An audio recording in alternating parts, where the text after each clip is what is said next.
साधु और एक वेश्या की एक साथ मृत्यु हुई एक ही दिन। आमने सामने घर था। मृत्यु के दूत लेने आए तो दूत बड़ी मुश्किल में पड़ गए।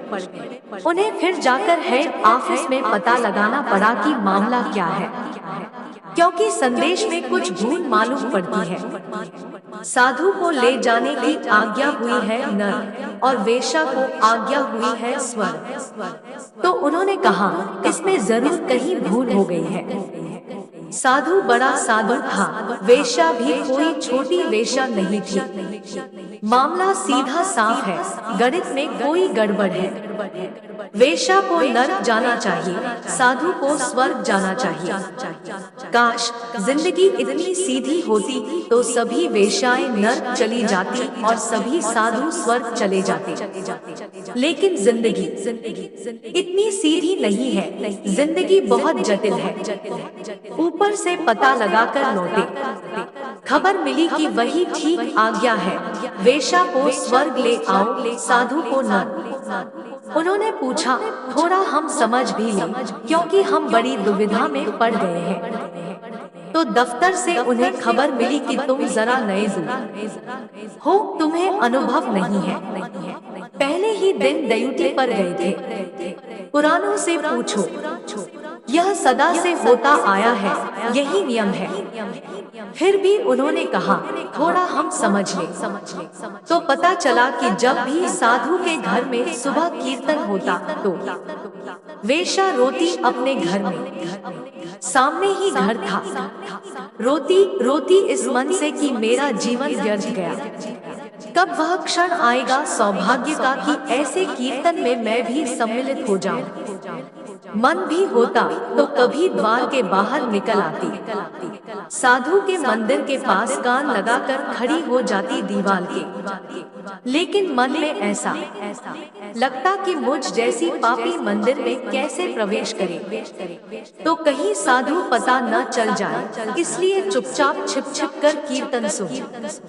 मंदिर की सुगंध उठती, धूप जलती, मंदिर के फूलों की खबर आती, मंदिर का घंटा बजता और 24 घंटे पूरे जीवन वेश्या मंदिर में रही। चित्त मंदिर में घूमता रहा, घूमता रहा, घूमता रहा और एक ही कामना थी कि अगले जन्म में चाहे बुहारी ही लगानी पड़े पर मंदिर में ही जन्म हो, मंदिर के द्वार पर ही। साधु भी कुछ पीछे न थे वेश्या से।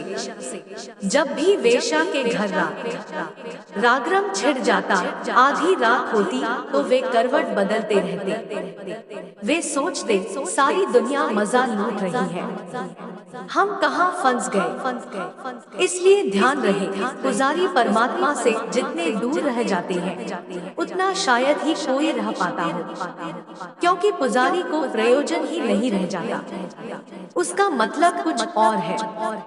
यह उसके लिए धंधा है।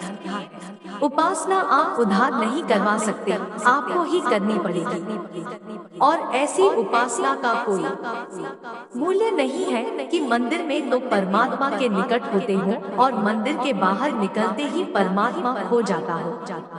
ऐसी उपासना से क्या होगा? अगर वह है तो सब जगह है, और अगर नहीं है तो कहीं भी नहीं है, मंदिर में भी नहीं है। अगर नहीं है तो सब मंदिर व्यर्थ है, और अगर है तो सारी पृथ्वी, सारा जगत उसका मंदिर है। एक वृक्ष के पास बैठे तो भी परमात्मा के पास बैठे, और एक पशु के पास खड़े हो तो भी परमात्मा के पास खड़े हो। एक मित्र पास हो तो भी परमात्मा पास हो, और एक शत्रु पास हो तो भी परमात्मा पास हो। आपके लिए वही रह जाए। जितना यह बढ़ता चला जाए विस्तार, जितनी यह प्रतीति उसकी गहन होती चली जाए, उतने ही आप उपासना में रत हो रही हैं। उपासना का अर्थ होता है उसके पास बैठना।